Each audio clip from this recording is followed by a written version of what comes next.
حضرت صلی اللہ علیہ وآلہ وسلم پر وحی کا ابتدائی دور اچھے سچے پاکیزہ خوابوں سے شروع ہوا۔ آپ خواب میں جو کچھ دیکھتے وہ صبح کی روشنی کی طرح صحیح اور سچا ثابت ہوتا۔ پھر من جانب قدرت آپ تنہائی پسند ہو گئے اور آپ نے غار حرا میں خلوت نشینی اختیار فرمائی اور کئی دن اور رات وہاں مسلسل عبادت اور یاد الہی و ذکر میں مشغول رہنے لگے۔ جب تک گھر آنے کو دل نہ چاہتا توشہ ہمراہ لیے ہوئے وہاں رہتے۔ توشہ ختم ہونے پر ہی اہلیہ محترمہ حضرت خدیجہ رضی اللہ تعالی عنہا کے پاس تشریف لاتے اور کچھ توشہ ہمراہ لے کر پھر وہاں جا کر خلوت گزین ہو جاتے۔ یہی طریقہ جاری رہا یہاں تک کہ آپ پر حق منکشف ہو گیا اور آپ غار حرا ہی میں قیام پذیر تھے کہ اچانک حضرت جبرائیل علیہ السلام آپ کے پاس حاضر ہوئے اور کہنے لگے کہ اے محمد پڑھو۔ آپ فرماتے ہیں کہ میں نے کہا کہ میں پڑھنا نہیں جانتا۔ آپ صلی اللہ علیہ وسلم فرماتے ہیں کہ فرشتے نے مجھے پکڑ کر اتنے زور سے بھینچا کہ میری طاقت جواب دے گئی۔ پھر مجھے چھوڑ کر کہا پڑھو۔ میں نے پھر وہی جواب دیا کہ میں پڑھا ہوا نہیں ہوں۔ اس فرشتے نے مجھ کو نہایت ہی زور سے بھینچا کہ مجھ کو سخت تکلیف محسوس ہوئی۔ پھر اس نے کہا کہ پڑھ۔ میں نے کہا میں پڑھا ہوا نہیں ہوں۔ فرشتے نے تیسری بار مجھ کو پکڑا اور تیسری مرتبہ پھر مجھ کو بھینچا۔ پھر مجھے چھوڑ دیا اور کہنے لگا کہ پڑھو اپنے رب کے نام کی مدد سے جس نے پیدا کیا اور انسان کو خون کی پھٹکی سے بنایا۔ پڑھو اور آپ کا رب بہت ہی مہربانیاں کرنے والا ہے۔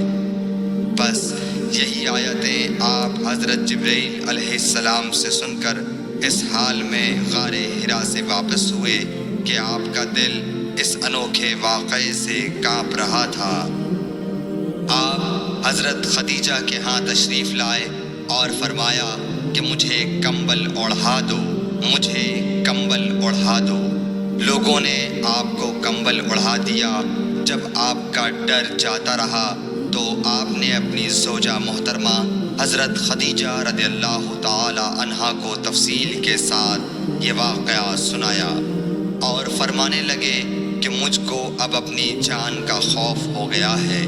آپ کی اہلیہ محترمہ حضرت خدیجہ رضی اللہ تعالی عنہا نے آپ کی ڈھارس بندھائی اور کہا کہ آپ کا خیال صحیح نہیں ہے۔ اللہ کی قسم آپ کو اللہ کبھی رسوا نہیں کرے گا۔ آپ تو اخلاق فاضلہ کے مالک ہیں۔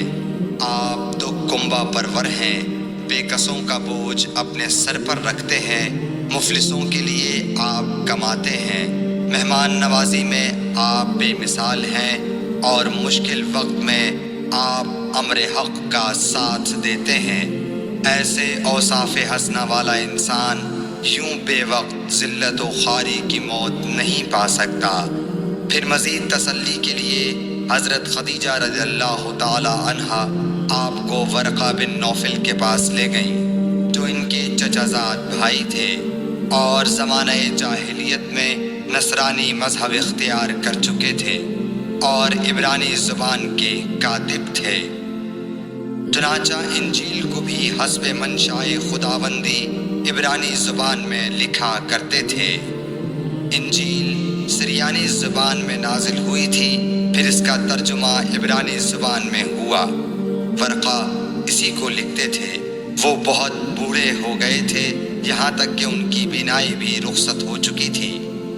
حضرت خدیجہ رضی اللہ تعالی عنہا نے ان کے سامنے آپ کے حالات بیان کیے اور کہا کہ اے چچا زاد بھائی، اپنے بھتیجے محمد صلی اللہ علیہ وسلم کی زبانی ذرا ان کی کیفیت سن لیجئے۔ وہ بولے کہ بھتیجے آپ نے جو کچھ دیکھا ہے اس کی تفصیل سناؤ۔ چنانچہ آپ صلی اللہ علیہ وآلہ وسلم نے از اول تا آخر پورا واقعہ سنایا، جسے سن کر ورقہ بے اختیار ہو کر بول اٹھے کہ یہ تو وہی ناموس معزز رازدان فرشتہ ہے جسے اللہ نے حضرت موسیٰ علیہ السلام پر وحی دے کر بھیجا تھا۔ کاش میں آپ کے اس عہد نبوت کے شروع ہونے پر جواں عمر ہوتا، کاش میں اس وقت تک زندہ رہتا جب کہ آپ کی قوم آپ کو اس شہر سے نکال دے گی۔